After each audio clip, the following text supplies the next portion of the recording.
Okay, I thought I would talk with you about some of the anxiety symptoms that I have experienced. 20 years ago, I started to experience anxiety. I also began to experience a whole host of anxiety symptoms, including a churning stomach, shaking, brain fog, irritability, feeling like I was going to start crying for no reason, plus many more. By far, the most aggravating symptom I had was frequent urination. It took me a long time to understand this and how to overcome it. At my worst, I would need to pee like 40 to 50 times a day. I can't say the exact number for sure, but what I can say is that I would feel the need to pee again as soon as I walked out of the toilet. This symptom persisted for years because I did not understand what was causing it, and I did not understand that my resistant attitude towards it was making the symptom more frequent and more intense. I was pretty sure it was my anxiety that was causing the symptoms, but I didn't really fully understand and appreciate what I needed to do in order to overcome this. Firstly, I want to explain the steps involved in how symptoms like this are developed, why they persist, and finally, how to overcome these symptoms. Step 1. First of all, there is an event that we know that we either have to do, such as a speech, or perhaps something that we wish we had the courage to do, such as ask out a person that we like. Step 2. We then might worry that the event will go badly, such as that we might get laughed at during a speech, or we might get rejected when asking someone out. We tell ourselves that we couldn't deal with this. Step 3. When we worry about bad things happening, we create the emotion of anxiety, and we also trigger the release of stress hormones into the body.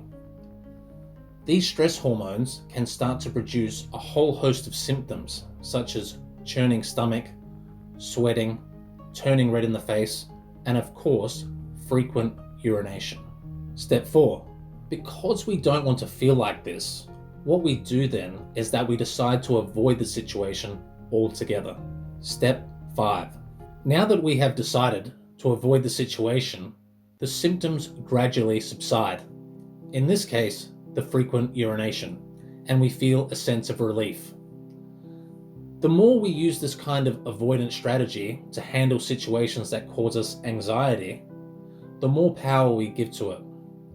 We are beginning to really communicate to our brain that we can't handle these situations and we can't handle the feelings/symptoms that we get when we are in these situations. Step 6. What can then happen, especially if we don't fully realize that the frequent urination is only a symptom of our own anxiety, is that we can begin to fear the symptom itself. We have now given this symptom a life of its own, and it now lives independently of us worrying about the original issue, which was public speaking or asking someone out. Okay, so what next? Because our way of dealing with anything that makes us feel anxious is to avoid it, we then try to avoid the symptom of frequent urination. But this does not work. We can avoid a situation, but we can't run away from the feelings inside of us. But this does not stop us from trying. We will try to suppress the feeling of needing to pee frequently or resist it as best as we can. We might try to wish the feeling of needing to pee would go away. We might drink alcohol to suppress the feeling. We might tense our body in an attempt to suppress this feeling. We might smoke. We might drink. We might sleep. We might do any of these things in order to resist, avoid, and to get the feeling to go away. This kind of resistance only gives our anxiety more power over us and causes us a great deal of stress. The more we overreact to the symptoms and the more we fight to get rid of them, the more and more frequent and intense they will become. Okay, so what can we do to overcome these symptoms? Obviously, if we could begin to face our fears, such as public speaking or asking someone out or fill in the blank, then we could expect to see a reduction in our symptoms over time. But there are also things that we can do now to begin to reduce these symptoms if we choose to do this. Here are some tips on how to do this. Number 1, a big reason why my frequent urination persisted for so long, even though I did have the awareness that my anxiety was causing the frequent urination, is that I also worried a lot that perhaps I had diabetes or that I had some strange medical condition that nobody ever heard of, and perhaps that was contributing to the frequent urination. Once you have been to a GP and made sure that your symptoms aren't a result of any physical condition, then you can be assured that the symptoms of frequent urination is caused by your anxiety. And this will help to reduce your worries about thinking that there is something wrong with you. Number 2, we need to reduce our stress as much as possible. High levels of stress can cause us to be more prone to anxiety, and anxiety can also cause us more stress. They go hand in hand. Some stresses include environmental stresses, such as the people you live with, such as your family, the friends you have, your co-workers, etc. There are also chemical stresses, such as nicotine, caffeine, alcohol, plus many others. How we think is another stressor. How we behave is another stressor. All of these stressors can create more stress hormones in the body and subsequently more symptoms. Reducing the impact of any of these stressors will help to reduce our overall stress level, our anxiety, and also the frequency and intensity of our symptoms. If you want to know more about this, feel free to comment in the section below and I will respond to it.